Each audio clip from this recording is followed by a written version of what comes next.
mapagpalang umaga po sa inyong lahat mga kamami. Kumusta na kayo mga kamami? Sana po ay nasa mabuti kayong kalagayan. Kumain na po ba kayo ng breakfast? So habang kumakain kayo, inaanyayahan ko kayo na samahan ninyo ako sa badyong ito para na sa ganoon mga kamami, malaman naman ninyo kung ano ang aking ikikwento about sa sabon na naman po. Opo, talaga si Mami Lea ninyo, lagi akong naghahanap, nag-aabang ng mga trending na sabon para na sa ganoon ay maibahagi ko siya sa inyo kung ano ang pina-experience sa akin na sabon na ito. Opo mga kamami. So mga kamami, bago po ang lahat, please like and subscribe to my channel, Mami Lea Vlogs, at huwag pong kalilimutan i-click ang bell button para ma-update ko po kayo sa mga susunod na video. So ready na po ba kayo mga kamami na makinig at malaman kung anong sabon na naman ito mga kamami? Opo mga kamami, napakaganda din po na sabon na ito. Basta sa pagbili po ng sabon natin, kailangan basahin ang kanyang ingredient. Yun ang unang-una dapat natin gagawin mga kamami. At syempre, kailangan malaman din natin na iyon ay tamang-tama sa ating skin type. At syempre, basahin din po natin yung kanyang instruction kung paano siya gamitin at kung ilan minuto siya dapat ibabad sa ating katawan. Nang sa ganoon mga kamami, maiwasan magkaroon ng problema sa ating balat. Opo mga kamami. So heto na mga kamami, papakita ko na siya sa inyo. Kasi excited din ako mga kamami dahil kakaiba din ang kiliting binigay niya sa akin. Opo. So heto na siya mga kamami. Si Black Soap Niacinamide 10 times whitening. Ayan po mga kamami. Napakasimple po ng kanyang packaging. Kulay black at may combination na white at pink. Ayan po. Tapos mga kamami, meron siyang 75 grams. At ito po ay nakasulat kung saan siya ginawa. Ito po kung saan siya na-manufactured.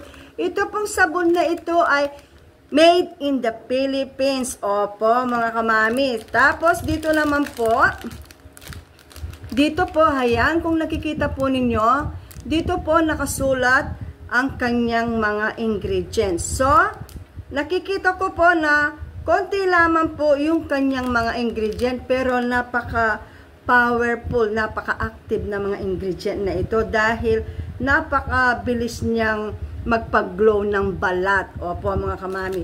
Tapos dito naman po mga kamami, dito sa baba dito, nakasulat dito kung paano siya gamitin mga kamami. So, hindi ko na ilalahad sa inyo kung paano, kasi po baka masyadong humaba ang aking kwento. Opo mga kamami. Ayan po, ang nakasulat po dito sa taas ay Prestige International dito po. So, siguraduhin po natin na kapag bibili tayo ng sabon, ito po ay sa mismong gumagawa ng may-ari ng sabon na ito. Para sigurado pong hindi kayo ma-fake at hindi magkaroon ng problema ang inyong balat. Siyempre mga kamami, kapag bumili tayo ng sabon na hindi legit, ito ay ginaya lamang. Siyempre magkakaroon po ng problema ang ating balat. So mga kamami, saan ko nga po ba ito binili? Binili ko ito mga kamami sa TikTok shop sa halagang 98 pesos. So, 4 na po sila. Ayan. Siyempre po, hindi pa po kasali ang shipping fee doon mga kamami. Ayan po.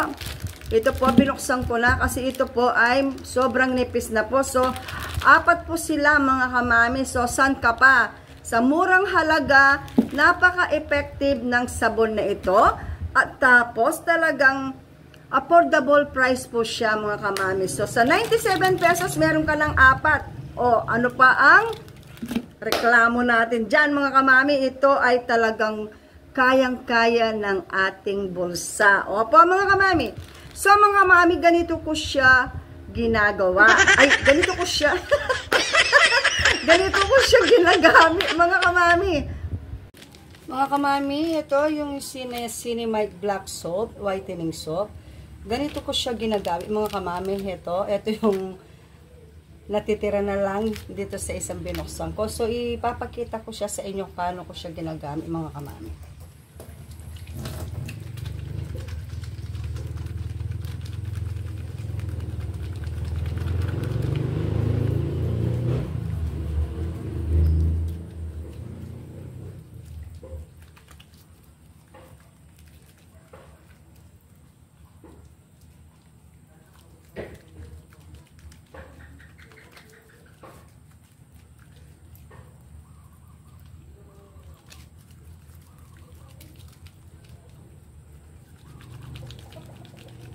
Huwag pong idirektang ipahid sa balat.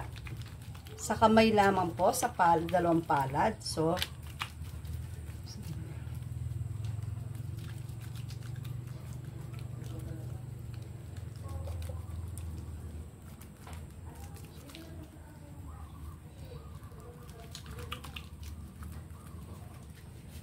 tapos mga kamami, binababad ko siya 2 minutes lamang mga kamami.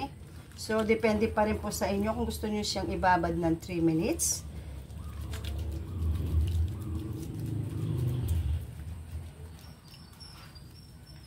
Habang binababad natin siya, patuloy natin ipahid yung palad natin sa ating kamay para ma-absorb ng ating balat yung sabon.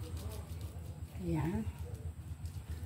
So, ayan, nakikita ko mga kamami kung ilan minuto na siya dahil may oras yung aking cellphone. So, babanlawan ko na siya mga kamami.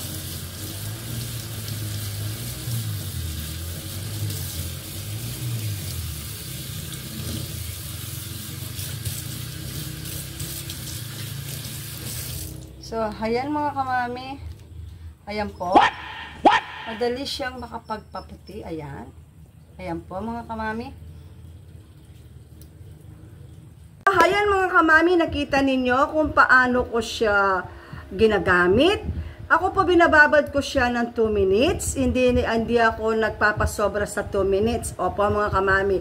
At sa mukha naman po mga kamami, 15 seconds lamang po. Siyempre, iniisip ko rin po na sa dami-dami ng mga ni-review at ginamit ko sabon, halos minsan 5 minutes ko silang binababad sa aking katawan. So, ito po ay binawasan ko siya ng 1 minuto. Kasi po, syempre, gusto ko rin pong maging safe ang aking balat. Syempre po, mga kamami. Pero ito po, kapag ginamit ninyo, mga kamami, wala kang mararamdaman na kahit anong hapdi, or pangangati, or pamumula. Wala pong ganon. Pagkatas po ninyong ginamit, parang gumamit lamang po kayo ng mga normal na sabon. Napaka-mild po ng pampaputing sabon na ito. At madali siyang makitaan ng glowy sa balat. Opo, mga kamami. So, ipapakita ko siya sa inyo kung ano ang itsura niya, mga kamami, at kung gaano siya kakapal. So, syempre, una ipapakita ko, mga kamami, yung nauubos na ginamit ko na. Ayan. More than 2 weeks ko na, ay almost 3 weeks ko na siyang ginagamit mga kamami. So 3 weeks na siya bukas. So ayan, talagang tinitipid ko siya mga kamami kasi kung minsan pag nauubusan ng budget, kapag naubos ito, kung medyo masyado akong magastos sa paggamit ng sabon, baka po hindi magtuloy-tuloy ang aking paggamit. So nasa sa inyo po kung paano at gaano ninyo siya katipid gamitin. So heto na lamang po ang natira sa aking binuksan. So meron na po akong binuksan na isa kasi po para pagsamahin ko sila para walang masayang na sabon. Opo mga kamami. So ganito siya kalaki, ganito din siya kalapad. So matagal na po ninyo siyang gagamitin. Ayon nga po sa akin sinabi kanina, nasa sa inyo po kung paano at gaano ninyo siya katipid na gagamitin. Siyempre mga kamami, para maging matipid ang paggamit natin sa ating mga sabon, iwasan natin ito na mabasa. Kapag naliligo tayo, nagsashower, iwasan natin siyang mabasa. Para na sa ganoon mga kamami ay hindi madaling maubos ang sabon at makatipid tayo mga kamami. So yun lamang po ang aking tips na ibibigay. Tapos mga kamami, ang amoy po niya, gustong gusto ko ang amoy niya kasi lagi naman sa mga sabon na ginagawan ko ng vlog, or nire-review ko, lagi ko sinasabi na gustong-gusto ko yung amoy. Bakit po? Kasi po, ako po kasi ay may asthma. Kapag sobrang tapang ng amoy ng isang sabon or ng isang pabango, hindi po kakayanin ng aking pang-amoy. Para akong nasasuffocate, yung ganoon po. Kaya ako po talagang, nire-review ko po muna ang sabon na binibili ko, kung ito ba ay strong ang scent niya, yung amoy niya.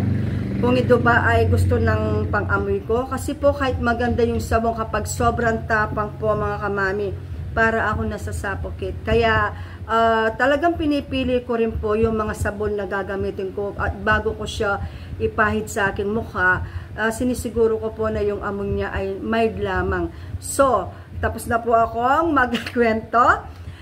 Ang amoy po niya ay parang Johnson Baby Soap.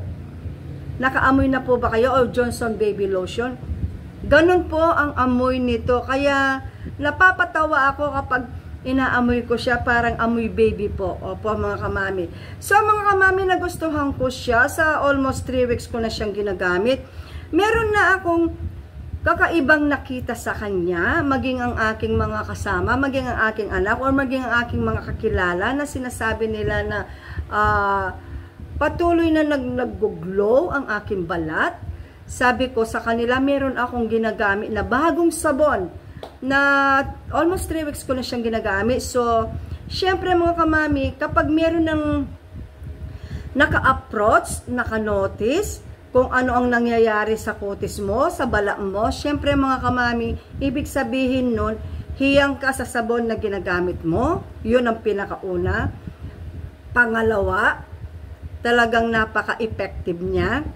Madaling magbigay ng magandang resulta sa ating balat. Siyempre, yun ang pangalawa. So, sabi ko, gagawan ko na siya ng vlog. Para na sa ganoon, ma-share ko naman sa inyo mga kamami. So, nasa sa inyo pa rin mga kamami kung gusto niyo siyang i-try. Pero, huwag kayong mag-alala. Dahil po, hindi siya matapang. Opo, hindi mangangati ang inyong balat. Hindi hahapdi ang inyong balat at hindi rin mamumula ang inyong balat at walang magbabakbak na mangyayari sa inyong balat. Ang gagawin lamang niya mga kamami, lilinisin niya ang inyong balat, aalisin niya yung mga dumi sa ating balat. At syempre mga kamami, yung pinaka-importante na gustong-gusto natin mga kamami, papuputiin niya ang ating balat. Sa lahat po ng gustong magpaputi, maganda po si Niacinamide Whitening Soap. Yung black soap ni Niacinamide. Napakaganda po niya mga kamami. Nung ginamit ko siya, syempre yung unang linggo, wala pa akong makikita. Syempre mga kamami, syempre wala naman pong instant lagi mga kamami. Kailangan araw-araw natin siyang gagamitin. Consistent po. Hindi yung ginamit natin ngayon, mamayang gabi, hindi na naman natin siya gagamitin. Tapos bukas, hindi na naman natin siya gagamitin. Tapos gagamitin natin. Tapos hindi na naman. So kapag ganun po ang paggamit natin sa isang product, wala pong magandang maibibigay na resulta sa ating balat. Opo, so siyempre, meron pa po akong reminder sa inyo. Huwag pong kakalimutan magpahid ng sunblock. After ninyong gumamit ng mga pampaputing sabon, kahit ano pong pampaputing sabon ang inyong ginagamit, huwag kakalimutan magpahid ng sunblock everyday. Lalong-lalo na po kapag lalabas tayo ng bahay. Opo. Napakalaking tulong po na magpahid tayo ng sunblock. Kasi po kakaiba po yung init ng araw ngayon mga kamami. Napakatingkad ng init niya. So at least po mga kamami, kapag nagpahid tayo ng sunblock at nagpayong tayo, talagang may protection ang ating balat po sa init ng araw. Kasi po mga kamami, kahit anong gawin ninyong, kahit mahal pa yung ipapahid ninyo mga kamami, kung hindi naman ninyo ilalagyan ng protection, wala pong mangyayaring mapuputi ang ating balat. Wala pong mangyayaring magandang resulta. Tapos magtataka kayo bakit gumagamit naman kayo ng pampaputi, pero bakit hindi kayo pumuputi? o parang may something na lumilitaw sa inyong balat na mga dark spot or mga pekas. Kasi po mga kamami, kapag nagpapaputi po tayo, kasama po lagi si sunblock sa skincare routine natin. Yun po ang wag nating kakalimutan mga kamami. Napakalaking tulong po ni sunblock kapag siya ay isinama natin sa ating mga skincare routine na ipinapahid sa ating balat. Opo mga kamami. So mga kamami, ayan, nakikita naman po ninyo. Ganito po ang maibibigay niyang resulta kung ipagpapatuloy po ninyo ang paggamit kay niacinamide black soap, 10 times whitening.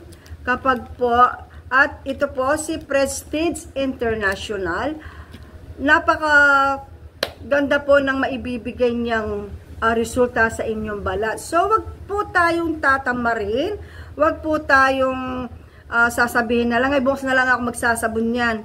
Ay, nagsabon naman ako kanina, bukas naman ulit. Hindi po, kailangan po talaga tuloy para po ang pag-process niya sa ating balat ay dire-diretso mga kamami. Kasi kung putol-putol po ang paggamit natin sa sabon na ito, putol-putol din po ang pag-process niyang gagawin sa ating balat. Di po ba mga kamami? So mga kamami, sana po ay nagustuhan nyo ang video ito.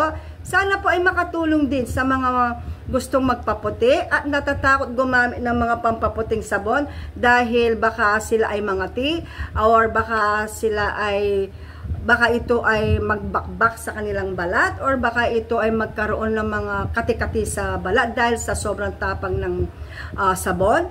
Ito po ay napaka-mild lamang mga kamami. Ako po talagang alert po ako kapag matapag ang sabon. Hindi ko po siya gustong itry kasi po baka magkaroon ng problema ang aking balat. Pero kapag po meron ako nakikitang bagong sabon na labas, ito po ay nire-research ko, binabasa ko po yung mga gumamit na, yung mga bumili na, kung ano ang feedback nila sa sabon, kung ito ba ay mild, kung ito ba ay strong. So nire-research ko po yun para na sa ganoon, ako rin po ay maging safe ang aking balat kapag ginamit ko po ang bagong sabon. Ganon po mga kamami. So mga kamami, maraming salamat po sa inyong lahat. Sana po ay nag-enjoy kayo. Ako po ay nag-enjoy na sinamahan ninyo ako sa araw na ito. So, maraming salamat po. Shout out po sa inyong lahat. Mag-ingat po kayong lahat. God bless us all po. See you next vlog. Bye!